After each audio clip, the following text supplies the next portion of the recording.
નમસ્તે વિદ્યાર્થી મિત્રો, આજે આપણે પ્રકરણ 3 એમાં રિવિઝનના જેટલા ટોપિક છે એની 1 બાય 1 ચર્ચા કરવાના છીએ. અને બોર્ડે જે રિવાઇઝડ નવો સિલેબસ બહાર પાડ્યો છે એ સિલેબસમાં આપણે જેટલું કર્યું છે એમાંથી કઈ કઈ વસ્તુઓ નથી કરવાની એ પણ ચર્ચા કરીશું. એક મારી અંગત સલાહ એ છે કે જે અગત્યના પ્રશ્નો છે એ મોટા ભાગે વધારાના સ્વાધ્યાય જેટલા છે. સમગ્ર સિલેબસનો જો તમે અભ્યાસ કરો 1 થી 15 ચેપ્ટરનો, તો એમાં વધારાના સ્વાધ્યાયમાં આવતા પ્રશ્નો એ વધુ અગત્યના છે. ખાસ કરીને એન્ટ્રન્સ એક્ઝામિનેશન માટે તમે પછી એ ગ્રુપમાં હો કે બી ગ્રુપમાં હો, બંને ગ્રુપમાં એ પ્રશ્નોની અગત્યતા વધારે છે.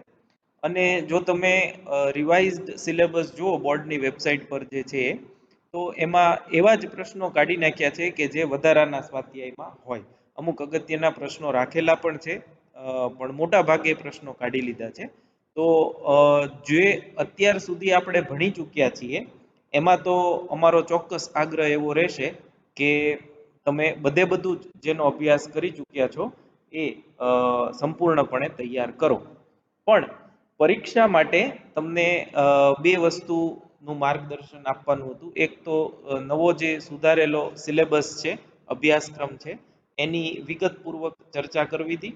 અને બીજું કે જે તમને પ્રશ્ન બેંક આપેલી છે, તમારા વોટ્સએપ ગ્રુપમાં એ પ્રશ્ન બેંક મૂકેલી છે, તો એ પ્રશ્ન બેંક એવી છે કે જે અગત્યના જેટલા પ્રશ્નો છે, અગત્યતા કયા લેવલે નક્કી થઈ એ પણ તમને કહું કે જેઓ 12મા ધોરણમાં એની અગત્યતા હોય, અથવા તો આગળ વધુ અભ્યાસ તમે કરો 12મા ધોરણ પછી એન્જિનિયરિંગ કે મેડિસિનમાં, એમાં જેની અગત્યતા વધુ હોય કે જેને ફંડામેન્ટલ કે પાયાના ગણી શકાય એવા અગત્યના ટોપિક જ આપણે પૂછીએ છીએ. જ્યારે તમને ભણાવવાનું હોય ત્યારે તમામ વસ્તુઓનું માર્ગદર્શન એની સમજૂતી આપીએ છીએ, પણ એમાંથી પણ અમુક એવા ટોપિક્સ છે જે ખૂબ અગત્યના છે અને બાકીના ટોપિક એવા છે કે જે એ ટોપિક્સ કરતાં ઓછા અગત્યના હોય, તો એને આપણે ક્વેશ્ચન બેંકમાં આવરી લઈએ છીએ. અને આપણો જે પ્રથમ પરીક્ષાનો પેપર હોય એ પ્રશ્ન બેંકમાંથી જ પૂછાશે. ફરીથી રિપીટ કરું છું, જે પ્રથમ પરીક્ષાનો પેપર છે એમાં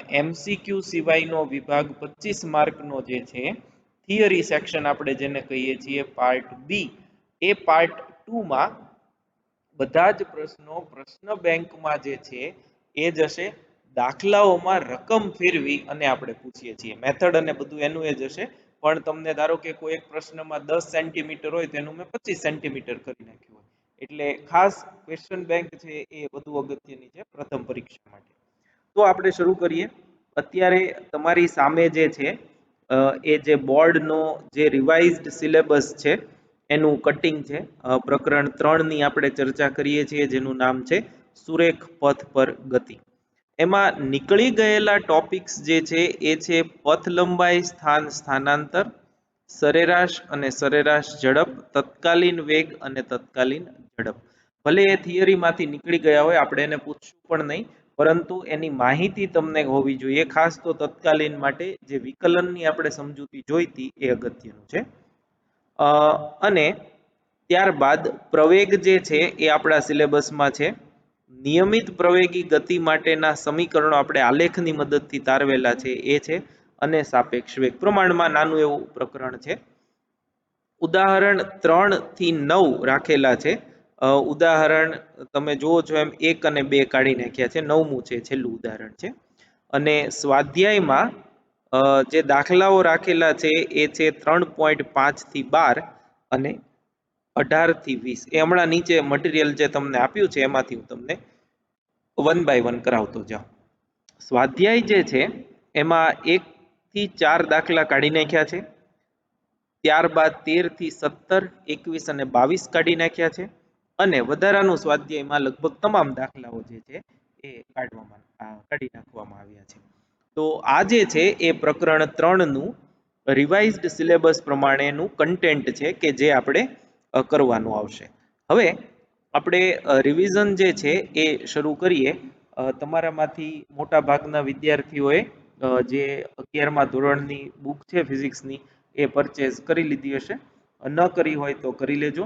અને અધરવાઇઝ જે મટીરિયલ તમને આપવામાં આવ્યા છે આની PDF ફાઇલ પણ સમયાંતરે અપલોડ આપણે કરેલી છે ગ્રુપમાં, તો એનાથી તમને ફાવતું હોય તો એનાથી પણ અભ્યાસ કરી શકો છો.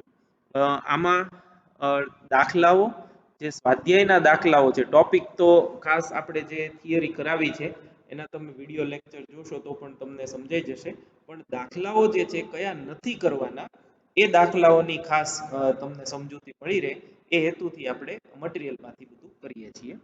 તો પ્રકરણ 3 સુરેખ પથ પર ગતિ, જે ટોપિક કાઢી નાખવામાં આવ્યો છે એ આખો ટોપિક છે. આ ટોપિક થિયરીમાં તમારે કરવાનો આવતો નથી. સ્થાન, પથ લંબાઈ, સ્થાનાંતર એનો કન્સેપ્ટ ખાલી કરવાનો છે, કઈ રીતે આવ્યું એ નથી કરવાનું. સરેરાશ ઝડપ એટલે આ ટોપિક પણ કરવાનો નથી આવતો. તત્કાલીન ઝડપ પણ આખો ટોપિક છે કાઢી નાખ્યો છે.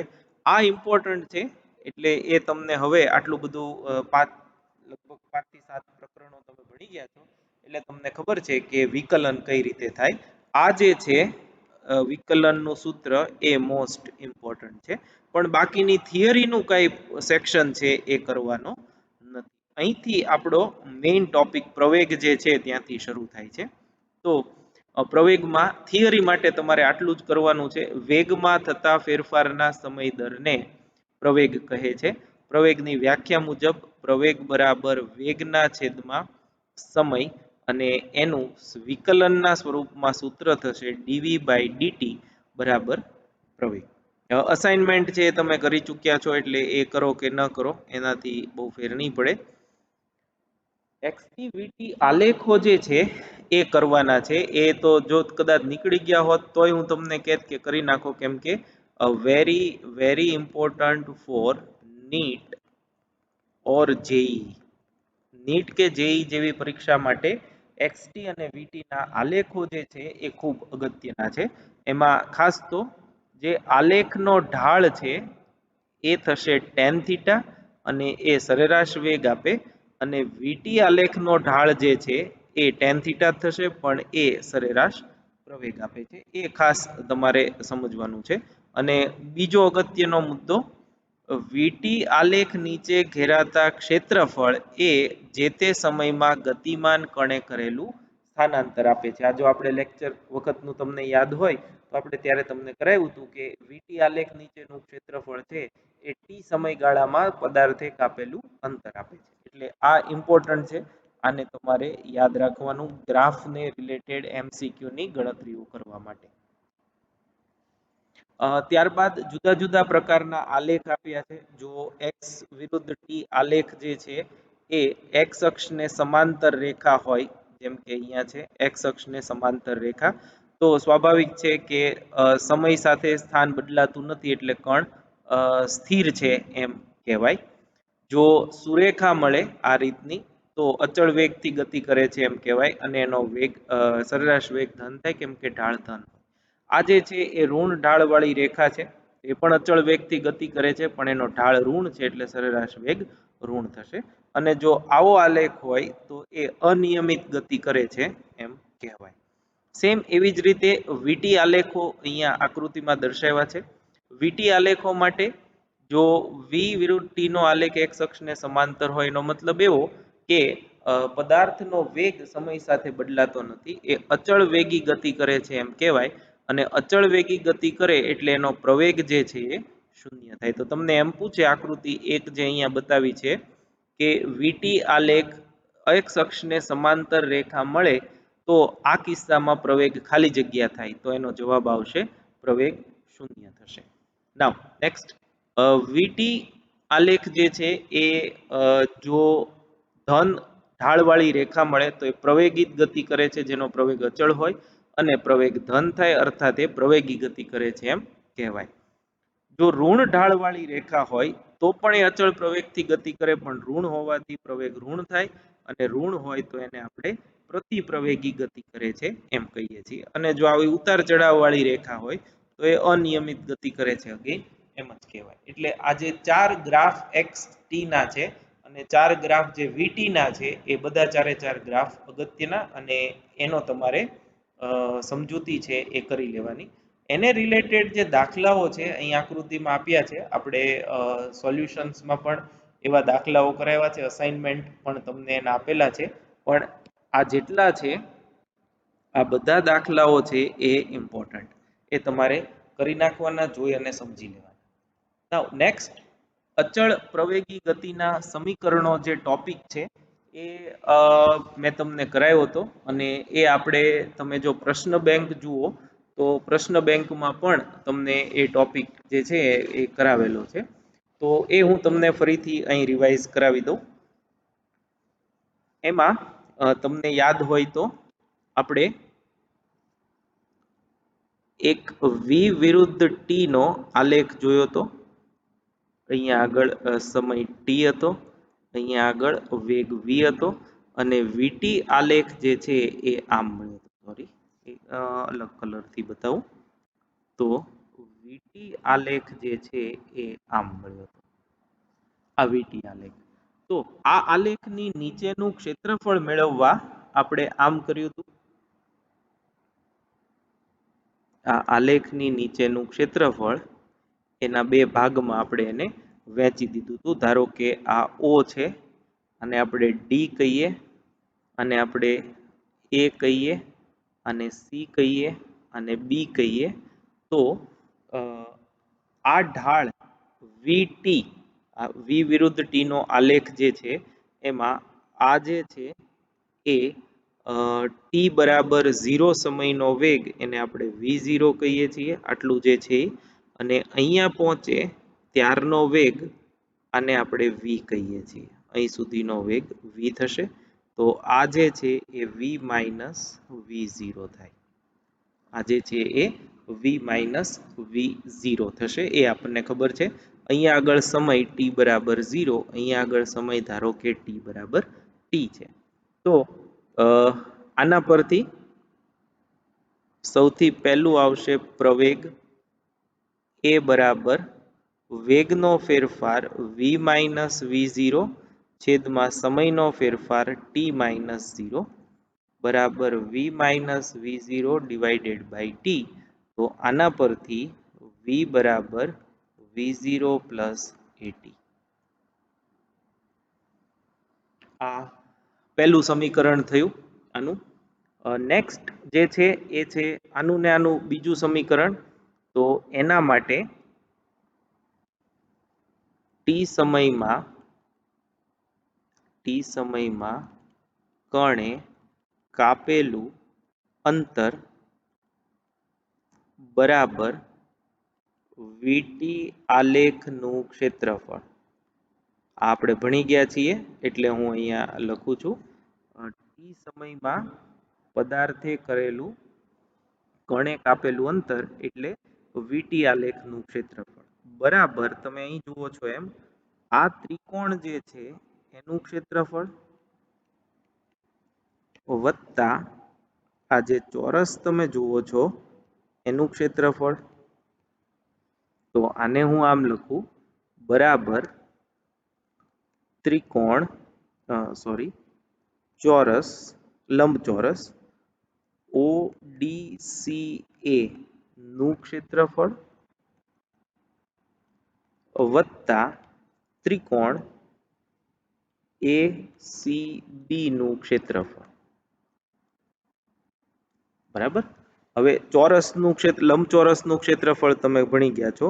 OD એટલે કે લંબાઈ ગુણ્યા પહોળાઈ એટલે કે DC વત્તા ત્રિકોણનું ક્ષેત્રફળ 1/2 પાયો એટલે AC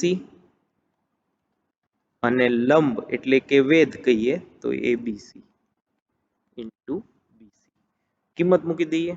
O થી D તમે જાણો છો t માઇનસ 0 એટલે t, અને D થી C એટલે A થી O એટલે આ V0 વત્તા 1/2 AC એ તમે જાણો છો એમ t થશે, અને BC એ આપણે અહીંયા લખ્યું છે V માઇનસ V0 બરાબર, આને આપણે લખીએ V0t plus 1/2 t into V minus V0. આના ઉપરથી જો તમે જુઓ તો V માઇનસ V0 બરાબર 80 થાય. આમ લઈ જાઓ તો એ 80 અહીંયા લખીએ V માઇનસ V0 બરાબર v0t પ્લસ 1/2 at સ્ક્વેર. આને આપણે x કહીએ તો એ t સમયગાળા દરમિયાન પદાર્થે કાપેલા અંતરનું સૂત્ર આપણને આપે છે. તો આ જે છે એ એનો સેકન્ડ પાર્ટ, જે સમીકરણ આપણે આ જે છે એ અને આ બે તારવી લીધું, અને આ બંને સમીકરણમાંથી આને આપણે સમીકરણ 1 કહીએ અને આને 2 કહીએ. તો હવે હું સીધું લખું છું, કેમ કે તમે હવે યાદ આવી ગયું છે મોટા ભાગના વિદ્યાર્થીઓને.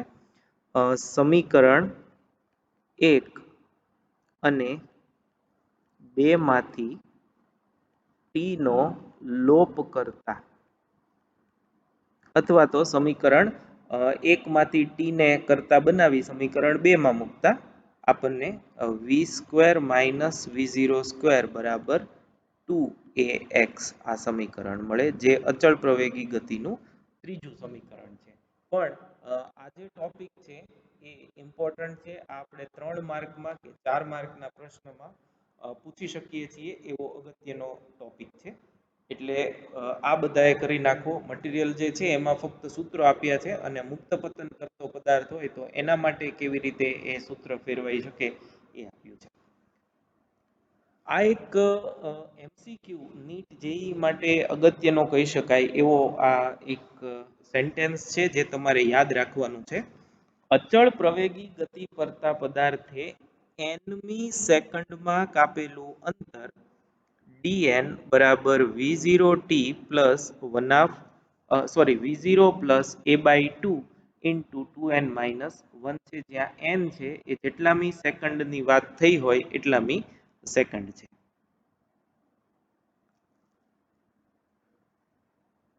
એના પરના આ અસાઇનમેન્ટના પ્રોબ્લેમ છે, જે પર્ટિક્યુલરલી JEE અને નીટ માટેના છે. પછી સાપેક્ષ વેગ અને સાપેક્ષ સ્થાનાંતર એની આપણે ચર્ચા કરી હતી, પણ એમાં આપણે ફક્ત એટલું યાદ રાખશું ફર્ધર સ્ટડી માટે કે જો બે પદાર્થો એક જ દિશામાં ગતિ કરતા હોય તો તેઓના વેગની બાદબાકી કરવાથી સાપેક્ષ વેગ મળે, અને જો તેઓ પરસ્પર વિરુદ્ધ દિશામાં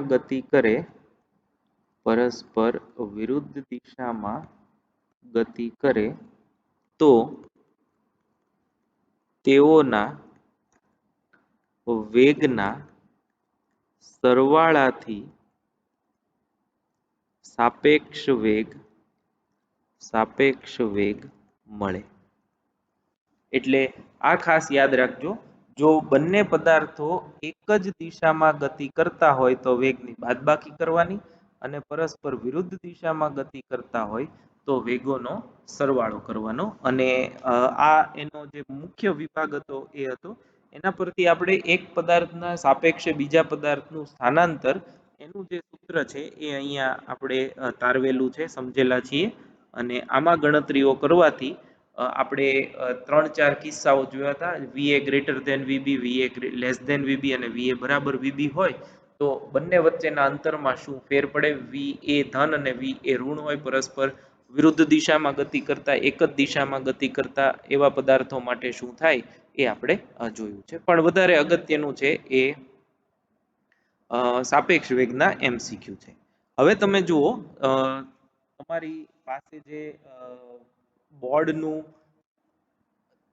જો પેમ્પલેટ હોય કે જેના સિલેબસ રિવાઇઝ કરેલો છે એ તમે તમારી સામે રાખો. આપણે તમને જે પ્રશ્ન બેંક આપવામાં આવી છે એ પ્રશ્ન બેંકમાં ફક્ત અચળ પ્રવેગી ગતિના સમીકરણો અને પ્રવેગ કોને કહેવાય, પ્રવેગની વ્યાખ્યા, એકમ, પારિમાણિક સૂત્ર એવું બધું પૂછી શકે. બાકીનું એ સિવાય આ પ્રકરણમાંથી તમારે પ્રથમ પરીક્ષા માટે કાંઈ જ કરવાનું રહેતું નથી. ખાસ મેં જે અત્યારે તમને કરાવ્યું અચળ પ્રવેગી ગતિના સમીકરણો આલેખની રીતે મેળવવાના, એ પ્રશ્ન જે છે એ તમે ટેક્સ્ટ બુકમાંથી જોઈ અથવા તો જ્યારે તમે હોમવર્ક કર્યું હોય એ વખતે મારો એ લેક્ચર છે એ જોઈ અને તમે સરસ રીતે પ્રિપેર કરી નાખજો. એ પરીક્ષામાં પૂછાવાની શક્યતા મહત્તમ છે. ઓકે, હવે આપણે જે દાખલાઓ કાઢી નાખ્યા છે ખાસ તો એ દાખલાઓ છે એની આપણે ચર્ચા કરીએ. તો ઉદાહરણ 1 જે છે એ આપણા સિલેબસમાં નથી, એટલે એના પર તમારે ચોકડી મારવી હોય તો ચોકડી મારી દો. આખું ઉદાહરણ છે નહીં. પછી સ્વાધ્યાયનો બીજો દાખલો એ પણ નથી, એટલે આ પણ તમે પરીક્ષા માટે તમારે કરવાનું આવશે નહીં. પછી ત્રીજો દાખલો આ પણ કરવા સરસ દાખલો છે પણ હવે કાઢી નાખ્યો છે એટલે આપણે એ કાઢી નાખવો પડશે. પછી 3.4 જે છે એક સરસ દાખલો છે, દારૂડિયાનો આપણે કર્યો ત્યારે પણ તમને મજા આવી હશે, પણ એ પરીક્ષા માટે કરવાનો રહેતો નથી, એટલે એ પણ તમે કાઢી નાખજો. હવે 3.5 થી કરવાના છે. 3.5 કરવાનો છે, 3.6 કરવાનો છે, 3.7 કરવાનો છે, 3.8 કરવાનો છે, 3.9 કરવાનો છે, 3.10 કરવાનો છે, 3.11 કરવાનો છે અને 3.12 કરવાનો છે. આ બધા દાખલાઓ તમારે સિલેબસમાં છે અને એ કરવાના થશે. પછી 13 થી 17 કાઢી નાખ્યા છે, એટલે આ દાખલો નહીં કરવાનો. પછી 14મો દાખલો છે એ સરેરાશ વેગનો છે એ નહીં કરવાનો. 15મો નથી કરવાનો. 16મો જે આલેખ વાળો છે એ નથી કરવાનો. 17મો જે છે એ નથી કરવાનો. પછી પાછો 18મો છે એ સાપેક્ષ વેગનો છે એટલે એ કરવાનો. 19મો જે છે એ પણ સાપેક્ષ વેગનો છે એટલે એ પણ કરવાનો.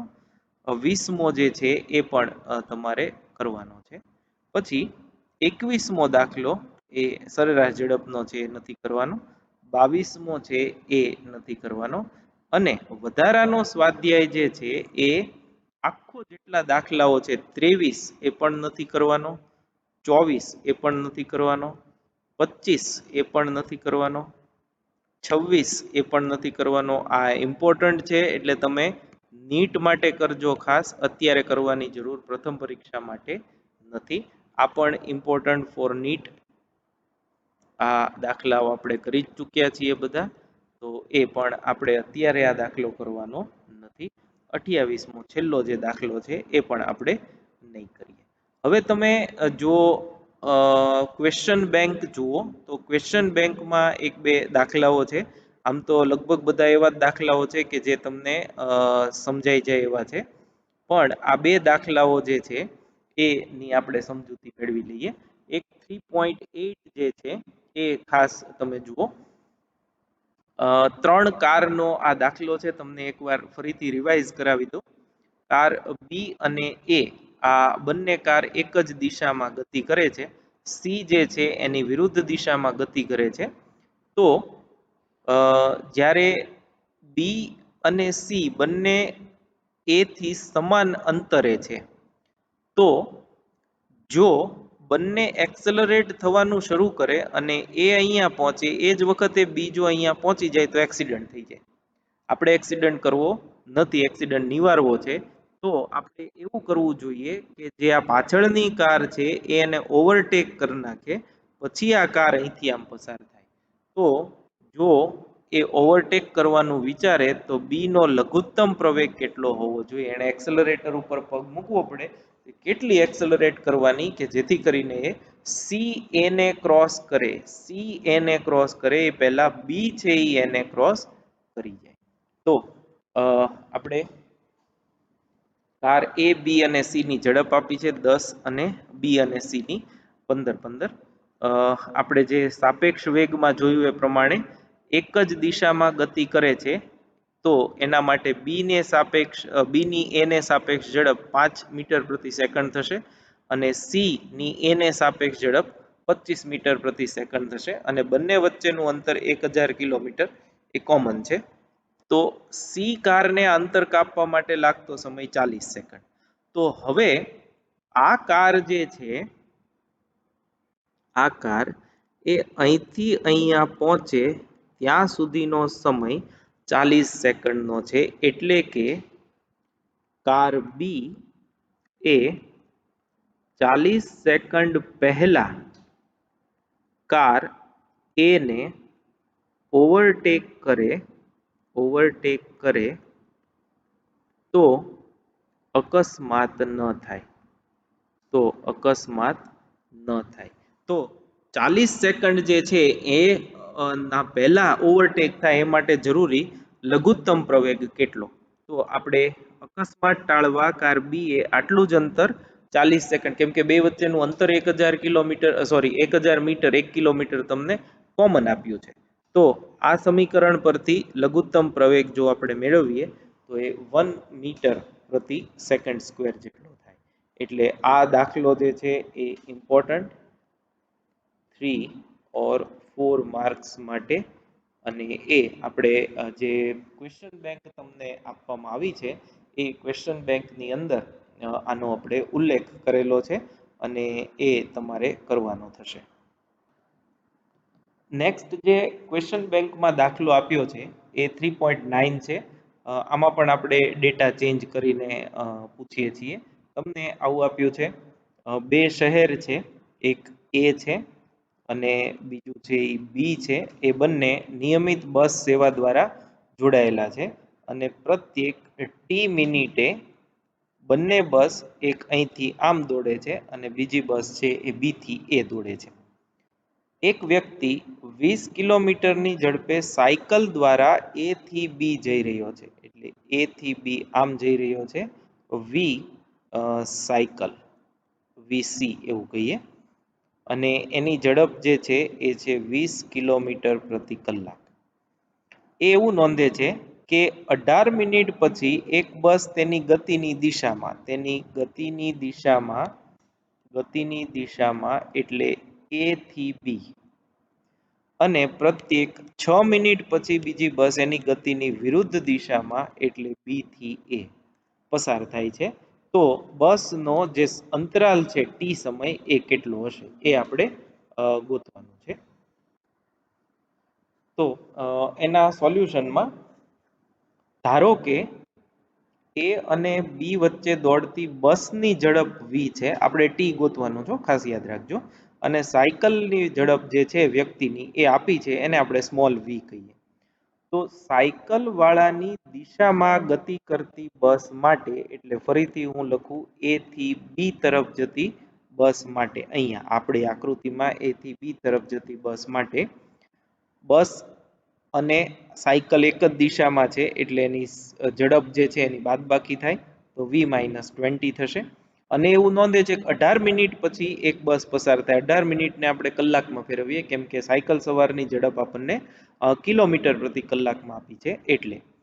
તો આ સમયમાં બસે કાપેલ અંતર એ કેટલું થશે તો કે આટલું. એને આપણે પરિણામ નંબર 1 કહી દીધું. અને દર ટી મિનિટે એટલે કે t/60 કલાકે બસ દોડે છે જેની ઝડપ v હોય, તો બસ એ આટલા જ સમયમાં કાપેલ અંતર એ આટલું થશે. આ જે થયું એને સમીકરણ 2 કહી દઈએ. 1 અને 2 ને સરખાવીએ તો આપણને સમીકરણ 3 જે છે એ આવું મળશે.